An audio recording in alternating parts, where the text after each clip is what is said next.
بسم اللہ الرحمن الرحیم۔ حضرت عبداللہ بن عمر رضی اللہ عنہما کہتے ہیں کہ میں نے نبی اکرم صلی اللہ علیہ وآلہ وسلم، ابو بکر، عمر اور عثمان رضی اللہ عنہم کے ساتھ سفر کیا۔ یہ لوگ ظہر اور عصر دو دو رکعت پڑھتے تھے، نہ اس سے پہلے کوئی نماز پڑھتے اور نہ اس کے بعد۔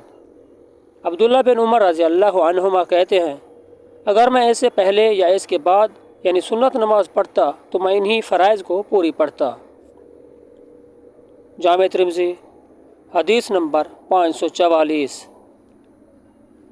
ابو نضرہ سے روایت ہے کہ عمران بن حسین رضی اللہ عنہ سے مسافر کی نماز کے بارے میں پوچھا گیا تو انہوں نے کہا میں نے رسول اللہ صلی اللہ علیہ وآلہ وسلم کے ساتھ حج کیا تو آپ نے 2 ہی رکعتیں پڑھیں، اور میں نے ابو بکر رضی اللہ عنہ کے ساتھ حج کیا تو انہوں نے بھی 2 ہی رکعتیں پڑھیں، اور عمر رضی اللہ عنہ کے ساتھ کیا تو انہوں نے بھی 2 ہی رکعتیں پڑھیں، اور عثمان رضی اللہ عنہ کے ساتھ ان کی خلافت کے ابتدائی 6 یا 8 سالوں میں کیا تو انہوں نے بھی 2 ہی رکعتیں پڑھیں۔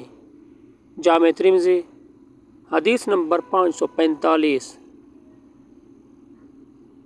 عبداللہ بن عباس رضی اللہ عنہما کہتے ہیں کہ رسول اللہ صلی اللہ علیہ وآلہ وسلم نے سفر کیا تو آپ نے 19 دن تک 2 رکعتیں پڑھیں۔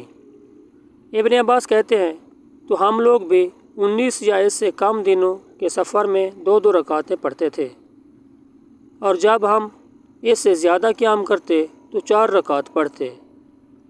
جامع ترمذی حدیث نمبر 549۔